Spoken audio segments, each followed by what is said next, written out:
BJP ने एक 16 pages का एक बुकलेट निकाला है और एक 4 पेजेस का पॉम्फलेट निकाला है।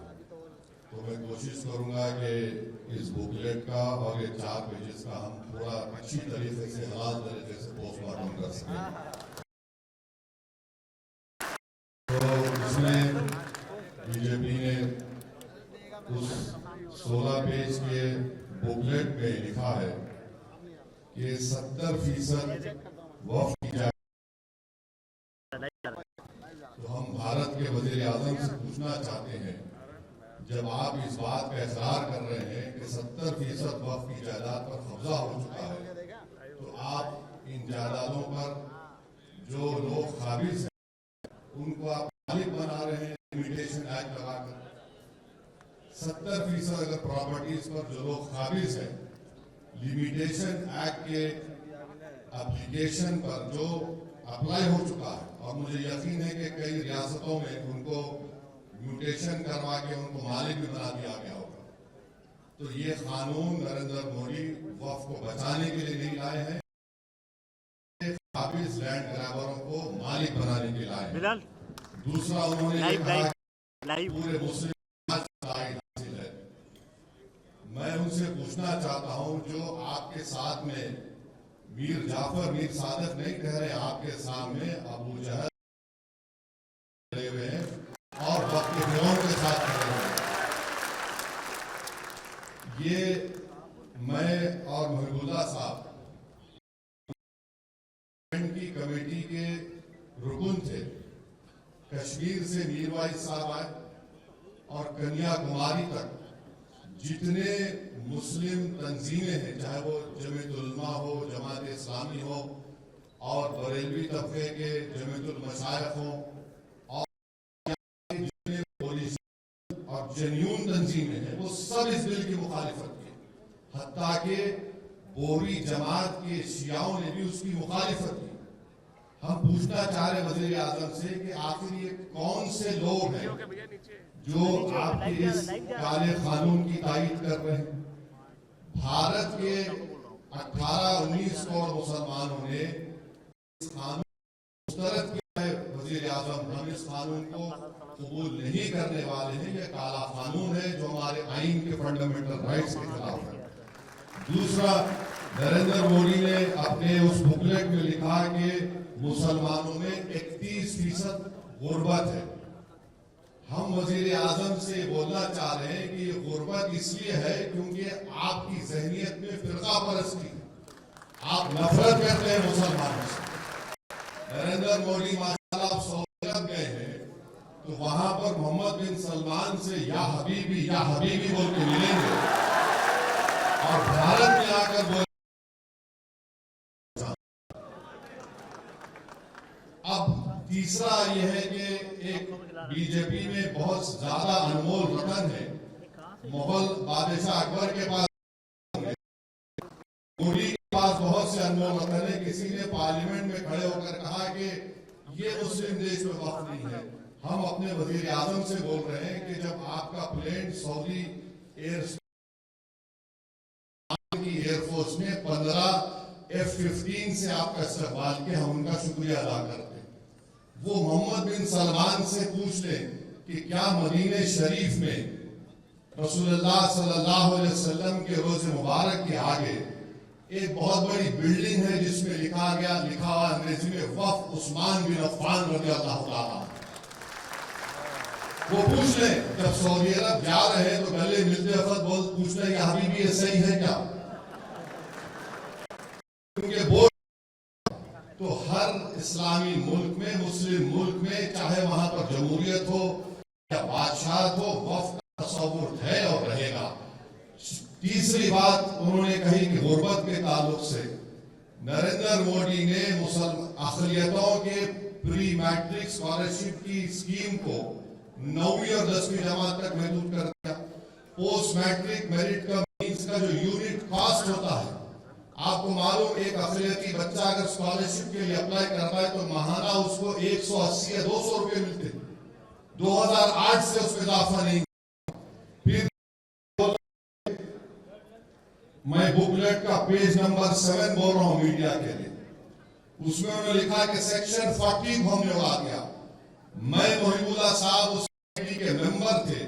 वजारत अखलाकी बहबूद ने अपने जवाब में कमेटी को कहा कि सेक्शन 40 का इस्तेमाल 30 साल में 530 मरतबा के करीब हुआ है, जिसमें से 8 मरतबा कोई कोर्ट हो गया है। तो ये सेक्शन 40 का जो एक तस्वुर खड़ा किया गया कि जहां पर हाथ रख दिए वक्फ हो जाती है, लिख कर दिया मिनिस्ट्री ऑफ माइनॉरिटी अफेयर ने, ये इनका दूसरा झूठ। तीसरा, उस बुकलेट के पेज नंबर 8 पर उन्होंने लिखा है कि खवातीन के बारे में कि हम खवातीन को मेंबर बना रहे हैं। नरेंद्र मोदी झूठ बोल रहे हैं, उनकी सरकार झूठी है। 95 के एक्ट में कम से कम 2 खवातीन का तकर्रुर था, अब इन्होंने सिर्फ 2 कर दिया और ये बाजा बजा रहे हैं कि मुस्लिम खवातीन को मेंबर बना रहे हैं। नरेंद्र मोदी, अगर आप में वाकई में आपकी हुकूमत में बीजेपी में मुस्लिम खवातीन से मोहब्बत है, तो मैं आपसे गुजारिश करूंगा कि आप बिल्कुल को अपने घर में बुलाकर अपने हाथ से चाय बनाकर पिलाने की जरूरत नहीं आपने। अगर आप में मुस्लिम खवातीन से मोहब्बत है तो गुलफिशा फातिमा 5 साल से जेल में सड़ रही है तुम्हारे बनाए हुए काले कानून की वजह से। तो ये कानून, फिर उसके बाद ये कहते हैं कि सफे नंबर 11 पर दिल्ली के 123 प्रॉपर्टीज का जिक्र करते हैं उनके बुकलेट में। सच्चर कमेटी ने कहा कि 123 प्रॉपर्टीज दिल्ली के जो है उसकी 2008 में लागत 7,000 करोड़ की सच्चर कमेटी ने कहा, और ये वक्फ की प्रॉपर्टी है, उसको हवाले करना चाहिए वक्फ बोर्ड को। फिर ये कहते हैं कि हमने सच्चर कमेटी में फुला लिखा है। सच्चर कमेटी ने लिखा कि जो काबिज है उनको हटाने के लिए प्रीमाइसेस ऑफ एविक्शन एक्ट को लागू करो, आप वो भी नहीं करते। फिर उसके बाद ये एग्जाम्पल दे रहे हैं कि यहां कब्जा हो गया। कर्नाटका में 2, चेन्नई में 1, पूना में 1, लखनऊ में 1, अहमदाबाद में 1, मीरठ में 1, आसाम में 1, कलकत्ता में 1, यानी 14 लाख एकड़ प्रॉपर्टीज जो वक्फ बोर्ड की है, इन लोगों को इतनी तौफीक हुई कि सिर्फ 9 मिसाल दे सकते हैं आप। कारनामों की 1000 फेरिस्त रख सकते हैं जो अवामी दुश्मन थे। ये आप 11 मिसालें दे रहे हैं, और एक मिसाल दे रहे हैं मोहिबुल्लाह साहब चेन्नई में जब हम गए थे, वहां के गांव के लोग आकर कमेटी को बोले कि हमारा कोई मसला नहीं है, वक्फ से मसला खत्म हो। अब यहां पर उसका जिक्र करते हैं। अच्छा, फिर एक गुजरात के एक मुकाम का जिक्र कर रहे हैं, वो एक जजीरा है, वो जजीरे के ऊपर एक किसी औलिया अल्लाह की मजार है, खबर है, और वहां के मछेरे समंदर में जाने से पहले उनका एक रिवाज है, वो बकरा काटते जाते थे। हुआ ये कि जब मुंबई में हमला हुआ तो अजमल कसब जो पाकिस्तान से जालिम दहशतगर्द आकर हिंदुस्तानियों का खून किए, वो उस जजीरे पर रुक गए, तो जजीरा बंद हो। अरे वो दहशतगर्द आए तो उससे हमको क्या करना है, तो उसकी मिसाल आप दे रहे हैं। फिर आप जाइए कानून में, नरेंद्र मोदी ने कह दिया कि इस कानून में क्या है कि आपको हिंदू जमीन नहीं ले सकता। अभी चले गए हमारे पंजाब के सिख भाई, संगरूर एक गांव है जहां पर हिंदू धर्म के मानने वालों ने, उनके गांव में कोई मस्जिद नहीं थी तो उन्हें जमीन की मस्जिद बना ली।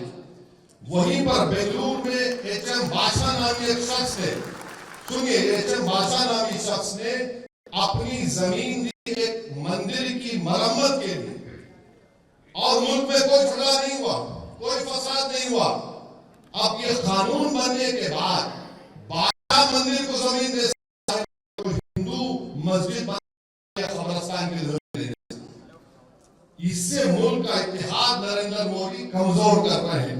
फिर अभी जिक्र आया कि अभी कहा गया कि अब्दुल के बारे में, नरेंद्र मोदी को हम बताना चाह रहे हैं कि अब्दुल एक गैरतमंद मुसलमान होता है।